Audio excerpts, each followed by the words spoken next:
Bismillahirrahmanirrahim. Alhamdulillahi rabbil alamin. Wassalatu wassalamu ala habibina wa habibi ilahil alamin. Abil Qasimil Mustafa Muhammad wa ala alihi tayyibin at-tahirin wa ashabihil mukhlisin al-mayamin. Assalamualaikum warahmatullahi wabarakatuh. Sebagaimana sudah kita ketahui sebelumnya bahwa Islam dibagi menjadi dua, yaitu iman dan amal.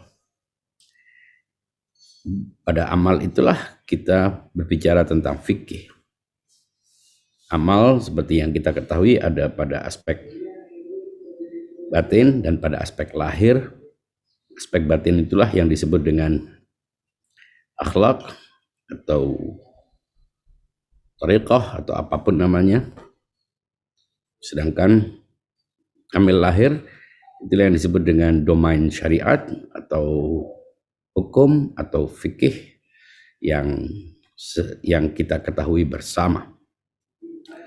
Dari awal pertemuan kita sudah mengurut sejumlah tema yang memang berkaitan dengan persoalan amal, bagaimana implementasi dari iman, bagaimana keyakinan kita itu koheren dengan perilaku dan perbuatan kita, dengan aktivitas-aktivitas kita dalam hidup. Nah, pada bagian ini saya ingin berbicara tentang otoritas yang terkait dengan kita sebagai pengikut Ahlul Bait. Kewenangan, kepatuhan secara spesifik yang dihubungkan dengan wilayatul faqih.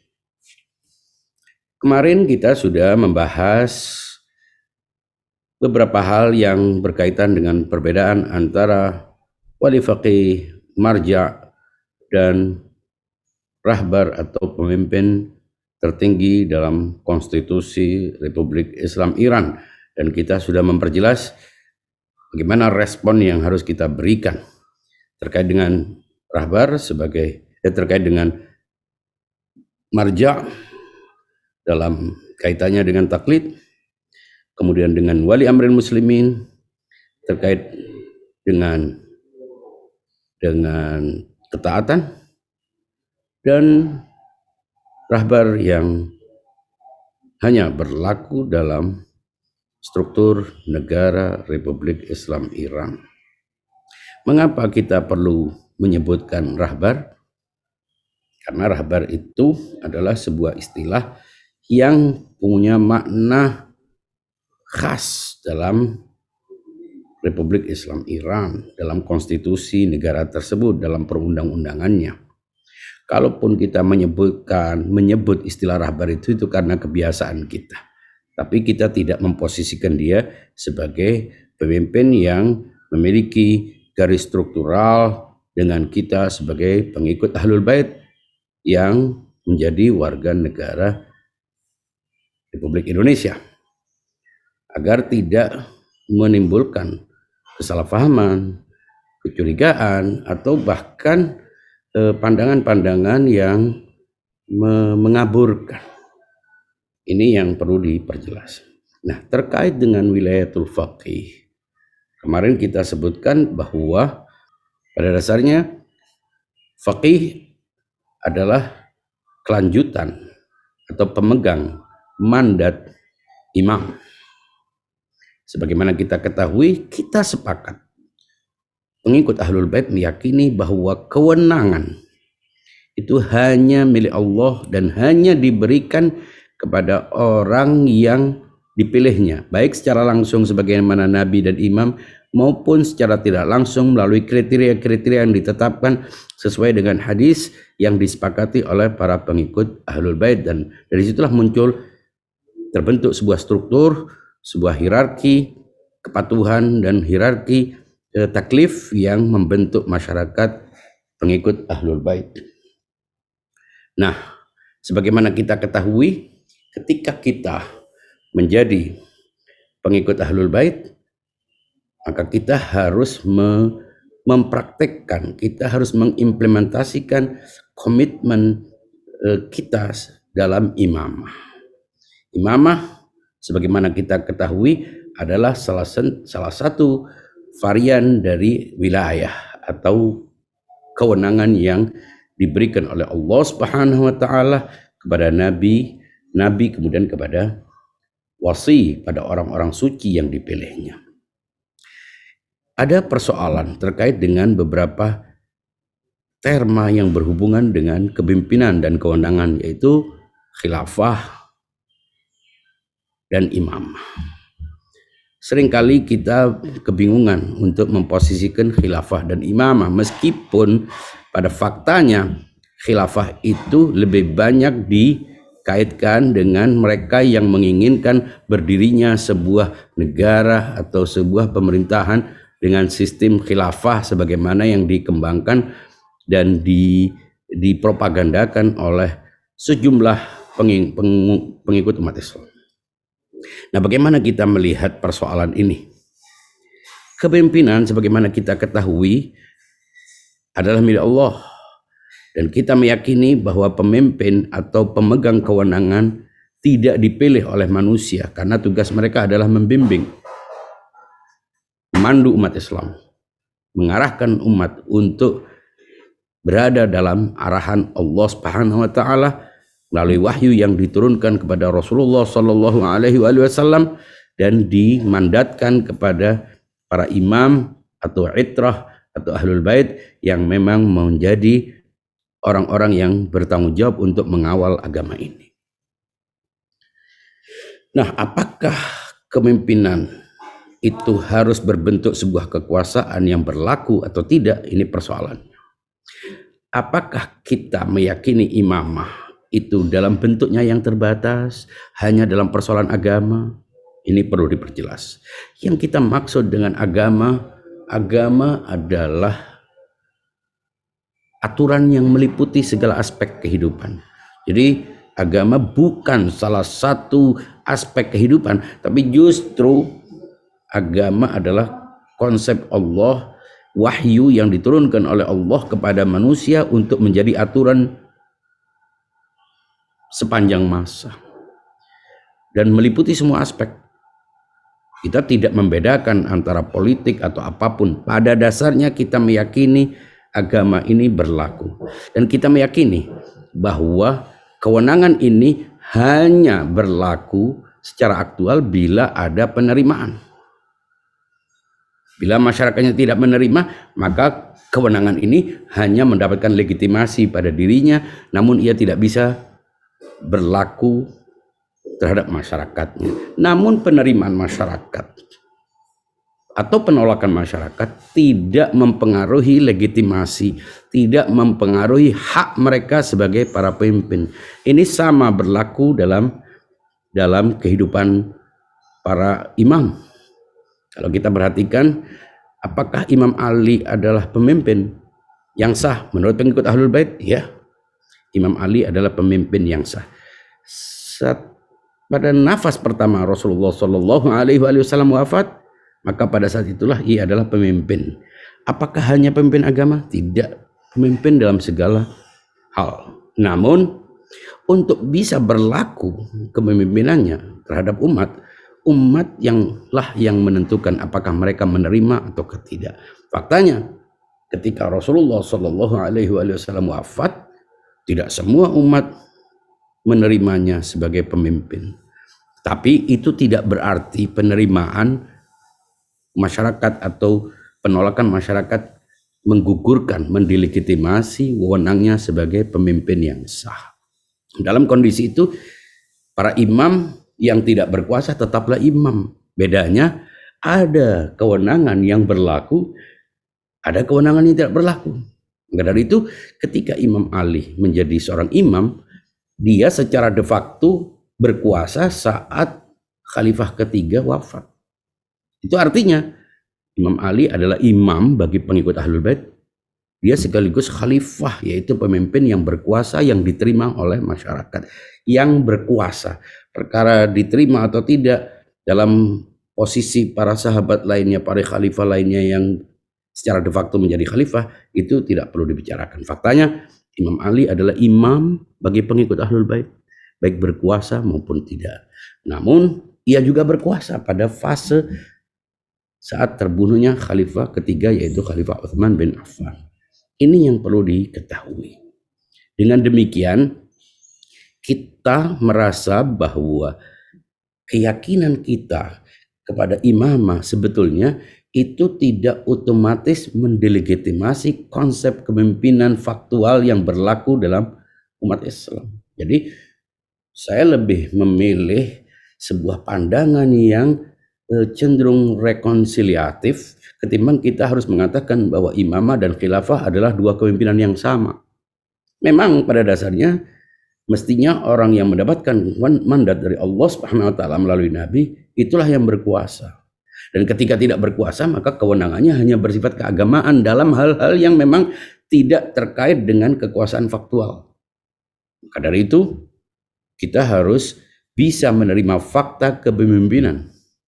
Fakta kepemimpinan bukan karena keabsahannya, tapi karena berkuasanya. Dan karena itu kalau kita ditanya, apakah para pemimpin yang tidak diyakini oleh pengikut Ahlul Bait sebagai pemimpin, apakah mereka penguasa? Ya, disitulah kita berusaha untuk membedakan antara pemimpin dalam pengertian legitimasi yang turun dari Allah, yang diperoleh dari Allah, dan kekuasaan faktual yang berlaku karena fakta sejarah atau karena penerimaan masyarakat. Memang semestinya kepemimpinan itu berlaku dalam posisinya ketika masyarakat menerima, dan itulah yang mestinya diberlakukan. Faktanya itu tidak terjadi.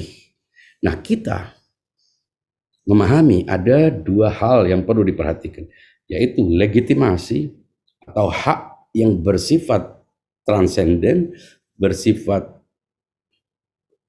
penetapan dari Allah Subhanahu wa taala. Kita meyakini sesuai dengan konsep kewenangan yang sudah kita bangun sejak awal, kemudian menggabungkannya dengan unsur akseptabilitas publik, penerimaan masyarakat terhadap ini.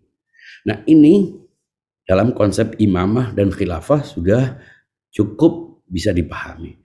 Nah, sekarang dalam posisi kita sebagai pengikut Ahlul Bait, apakah kita meyakini adanya pemegang kewenangan yang mutlak itu? Ya, kita meyakini. Ya, kita meyakini sesuai dengan keyakinan kita bahwa selama masa kegaiban, ketika ada seorang pemimpin dan dia memiliki kekuasaan secara de facto, maka dia adalah pemimpin. Apakah kemudian kita terikat dengan wali faqih? Ya, kita terikat. Apakah terikat dalam segala hal? Tentu faktanya tidak demikian. Dalam hal-hal tertentu yang memang memerlukan sebuah tindakan, dan tindakan itu memerlukan sebuah penerimaan, maka itu tidak berlaku bagi kita. Mengapa? Karena memang untuk bisa berlaku memerlukan penerimaan.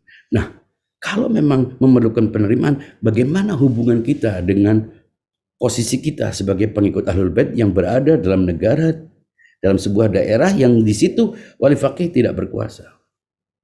Ada dua hal yang perlu diperhatikan. Pertama, wali faqih memberikan sebuah instruksi kepada setiap pengikut Ahlul Bait yang ada di setiap negara untuk pertama mendukung konstitusi negara yang didasarkan pada konsensus, pada kesepakatan.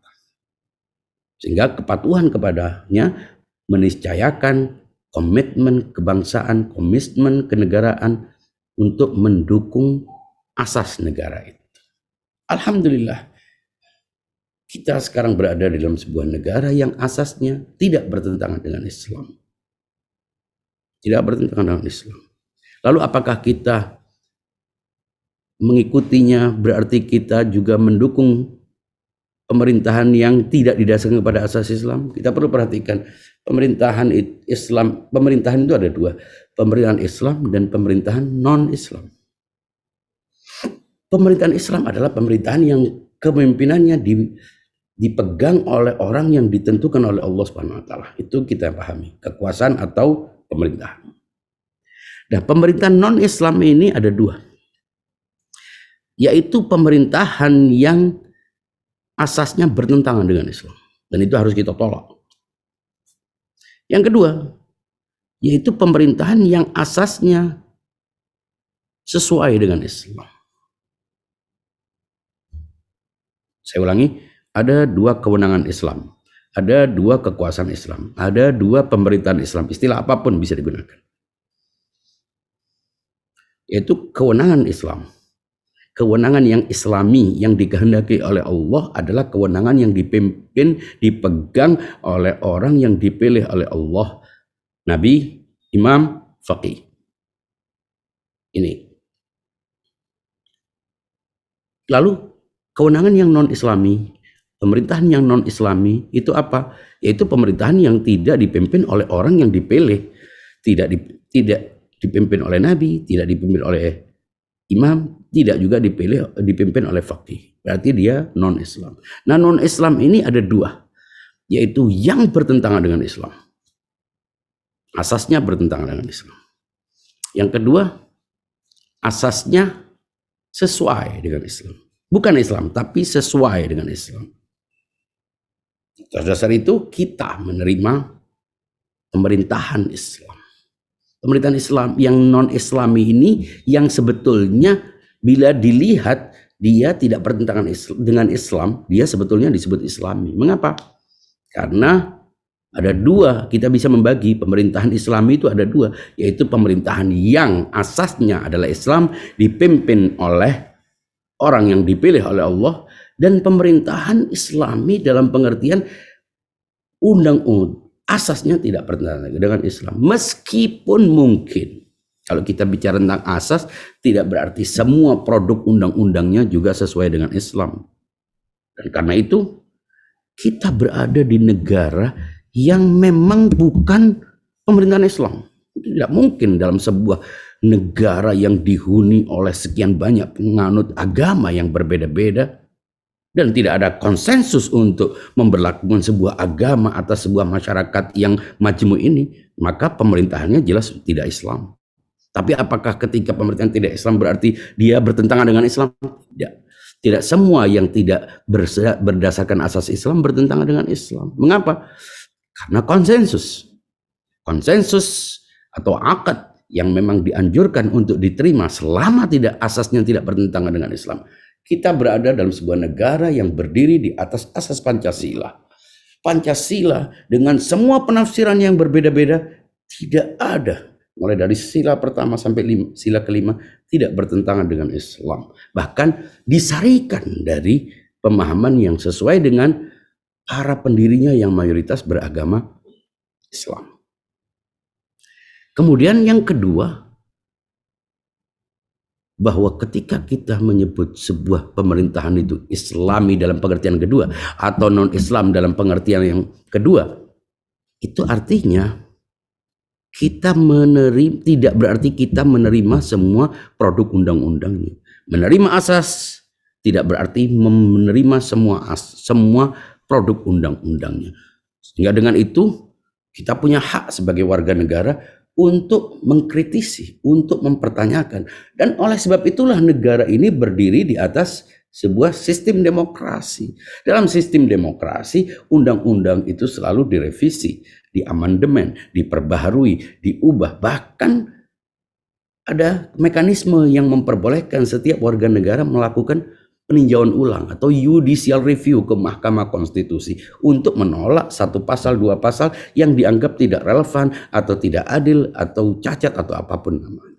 Jadi kalau kita menerima pemerintahan berdasarkan keyakinan kita kepada wali faqih yang menganjurkan kita untuk mendukung setiap negara yang asasnya tidak bertentangan dengan Islam, maka berarti kepatuhan kita kepada negara dengan asas Pancasila ini adalah kepatuhan kepada wali faqih. Ini yang justru harus dijelaskan. Jangan sampai dikesankan seolah-olah dengan mengikuti konsep Irtial Faqih kita tidak punya komitmen, kita tidak punya rasa kebangsaan. Justru sebaliknya, rasa kebangsaan kita itu pertama didasarkan pada otoritas yang bersifat vertikal, dan itu melahirkan sebuah kepatuhan bersifat vertikal. Dan pada saat yang sama ia adalah melahirkan sebuah kewenangan horizontal yang melahirkan kepatuhan horizontal pula. Apa kewenangan horizontal? Kewenangan yang dibangun berdasarkan kontrak. Dan itu tidak hanya terjadi dalam semua negara. Dalam setiap institusi ada kontrak yang melahirkan sebuah kepatuhan ke sebuah kewenangan horizontal dengan berpasangan kepatuhan horizontal dalam perusahaan, dalam institusi pendidikan, dalam keluarga. Keluarga, suami dan istri juga didasarkan pada sebuah kontrak dan ada kepatuhan yang bersifat horizontal, yaitu kepatuhan yang didasarkan pada mutualisme, komitmen untuk melaksanakan kewajiban dan hak pada setiap individu yang merupakan bagian dari institusi rumah tangga. Makanya ada suami, ada istri. Suami harus mematuhi, istri harus mematuhi suami. Mengapa? Bukan karena memiliki kepatuhan yang bersifat vertikal, karena tidak ada yang memiliki kewenangan vertikal kecuali orang yang berada dalam posisi diberi oleh Allah Subhanahu wa taala. Tapi ia melahirkan sebuah kepatuhan horizontal. Mengapa? Karena didasarkan pada akad. Ada akad nikah. Nah, dalam negara ini ada akad. Akad itulah yang membentuk kontrak sosial. Dan dengan itulah siapapun, agama apapun, dari mazhab apapun harus menerima itu. Karena Al-Quran menegaskan itu. Aufu bil uqud. Ditambah lagi para pengikut Ahlul Bait punya kepatuhan yang bersifat vertikal, kepatuhan kepada faqih yang justru menganjurkan kita untuk komit, untuk mematuhi, untuk mendukung, untuk mempertahankan negara dengan asas yang jelas tidak bertentangan dengan Islam. Untuk itu perlu digarisbawahi bahwa penerimaan kita terhadap asas konstitusi bersyarat Pancasila dan penerimaan kita terhadap negara berasas Pancasila. Ketika kita mendukung pemerintahan dan kita menganggapnya sebagai Islami secara tidak langsung, tidak berarti kita harus menerima semua produk undang-undangnya. Juga tidak berarti kita harus mendukung setiap kebijakan pemerintah. Beda antara pemerintahan sebagai sistem negara dengan pemerintah, yaitu kelompok yang berkuasa karena mandat melalui proses seleksi, proses pemilihan dan proses yang mekanisme pemilihan yang akhirnya memberikan sebuah kepercayaan kepada sebuah partai berkuasa atau seorang presiden yang membentuk lembaga lembaga eksekutif. Jadi kita jangan kemudian hanya karena merasa harus mendukung sebuah pemerintahan, yaitu pemerintahan negara yang dibangun di atas Pancasila yang sudah jelas tidak bertentangan dengan Islam dan sudah jelas didukung dan diinstruksikan untuk diikuti oleh wali faqih yang merupakan pemegang kewenangan tertinggi dalam struktur teologi kewenangan Syiah. Tidak berarti kita harus mendukung semua undang-undangnya, karena ada undang-undang yang sesuai dengan pandangan kita, ada yang tidak. Ada undang-undang yang diskriminatif karena dibentuk berdasarkan proses yang tidak adil. Dan kita juga menemukan banyak produk-produk undang-undang yang bisa digunakan untuk mendiskriminasi kelompok lain. Kita harus menyatakan itu tanpa harus merasa takut dianggap sebagai tindakan yang melawan negara. Kita tidak melawan negara, justru dengan kita menyatakan penolakan terhadap undang-undang negara, itu berarti kita terlibat secara langsung dalam proses bernegara dan berbangsa sebagai warga negara yang sadar haknya sebagai bangsa. Begitu juga itu tidak mengindikasikan bahwa kita harus mendukung semua kebijakan pemerintah. Mengapa? Karena kebijakan pemerintah justru ada sebuah parlemen yang ditugaskan, dibentuk, dibayar para legislator untuk melakukan check and balance, untuk mengkritisi, untuk mereview, untuk melakukan amandemen terhadap undang-undang, bahkan mempertanyakan kebijakan pemerintah. Jadi kalau kita misalnya membuat sebuah keputusan tentang tanggal awal masuk bulan, berdasarkan pemahaman-pemahaman keagamaan yang dapat dipertanggungjawabkan dengan akurasi yang dapat diverifikasi, maka kita tidak perlu menganggap itu sebagai tindakan melawan negara hanya karena kita punya keputusan dan kesimpulan yang berbeda dengan keputusan pemerintah yang berkuasa pada saat itu. Jadi harus dibedakan. Menerima negara dengan konstitusi dan asas Pancasila Undang-Undang Dasar 45 tidak berarti kita membenarkan dan menerima secara mutlak semua produk undang-undang. Dan tidak berarti kita harus mengiyakan atau terlibat dalam proses pembelaan pemihakan yang taken for granted terhadap setiap kebijakan dan keputusan pemerintah dalam melaksanakan amanatnya selama dia menjadi pemimpin. Itu tidak ada hubungannya. Mengapa? Karena penerimaan kita tertuju pada asas, bukan kepada produk undang-undang, bukan pula kepada kebijakan pemerintah. Nah, dengan begitu kita harus sadar, ketika kita menjadi bagian dari pengikut Ahlul Bait, kita tidak boleh canggung. Kita tidak boleh menawar-nawar penjelasan. Yang tanya tentang wilayatul faqih harus dijelaskan secara jelas. Wilayatul faqih perbedaannya dengan rahbari, perbedaannya dengan posisi rahbar, marja, dan wali faqih. Jangan sampai kita sendiri justru tidak memiliki pemahaman yang jelas, akhirnya justru memberikan kesan seakan-akan kita sendiri tidak punya kesiapan untuk mengintegrasikan diri kita sebagai bagian dari bangsa ini. Kita adalah Syiah. Kita adalah pengikut Ahlul Bait, tapi kita pada saat yang sama, kita juga secara faktual adalah pengikut, terikat oleh sebuah komitmen kebangsaan yang dibangun di atas kontrak sosial.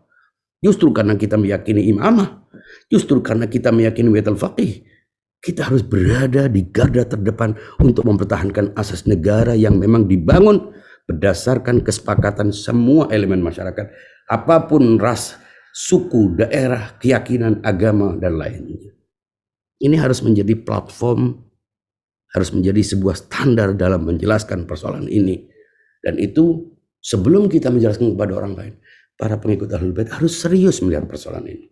Harus dengan hati-hati agar kita makin bisa secara leluasa berkontribusi kepada masyarakat tanpa menutup-nutupi diri kita sebagai pengikut Ahlul Bait. Dan pada saat yang sama kita juga harus menegaskan integritas kita, komitmen kita dengan bangsa ini, bukan karena kita supaya diterima, bukan karena kita ini merasa terintimidasi atau tersingkirkan atau terancam, sama sekali bukan itu. Justru karena kita menjadi Syiah, kita menegaskan komitmen kebangsaan dan kenegaraan kita. Tapi pada saat yang sama kita tidak menawar-nawar untuk menjelaskan pandangan keagamaan kita tentang imamah, tentang wilayatul faqih, tentang marja'iyah, tentang hubungan kita dengan ulama. Kita tidak akan menutup-nutup. Kita menegaskan dua bentuk kepatuhan yang merupakan konsekuensi dari kewenangan, yaitu kewenangan yang vertikal. Disitulah ada wilayatullah, wilayatul nabi, wilayatul wasi, wilayatul faqih, sampai ke bawahnya. Kita juga memiliki komitmen kewenangan horizontal yang dibangun di atas asas akad yang berlaku dalam setiap institusi dalam kehidupan kita. Institusi yang dikonstruksi berdasarkan kesepakatan masyarakat dalam rumah tangga, dalam perusahaan, dalam apapun. Dan itu melahirkan sebuah kepatuhan horizontal yang lebih punya makna komitmen. Komitmen sadar akan hak dan tanggung jawabnya. Ini tidak berdikotomi. Karena itu komitmen keumatan kita lintas ruang dan waktu, tidak ada hubungannya dengan negara atau daerah, berlaku sepanjang masa. Inilah yang diekspresikan dengan simbol langit. Tapi pada saat yang sama kita juga punya iman, kita punya amal. Kalau ini mewakili iman, kita juga punya domain amal di mana ada tempat, ada ruang di mana kita berpijak. Inilah bumi kita, Indonesia. Tidak otomatis ketika kita menjadi Syiah, kita harus menjadi keiran-iranan sama sekali. Itu justru membuat kita kehilangan identitas. Jangan lupa kita punya identitas sakral sebagai Muslim, sebagai pengikut Ahlul Bait.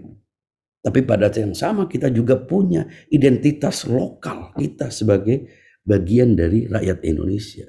Tak perlu canggung untuk meyakini hak-hak sipil kita. Tak perlu menutupi diri, tak perlu malu bahwa itu adalah mengandung resiko. Bila setiap orang menghindari resiko untuk menegaskan kesyiahannya, lalu bagaimana masyarakat kita mengenali kontribusi kita? Bila setiap orang berusaha untuk mengamankan dirinya dari ketidaknyamanan, lalu mengapa orang-orang tertentu harus merasakan ketidaknyamanan? Dari situlah perlu sebuah kesadaran kolektif.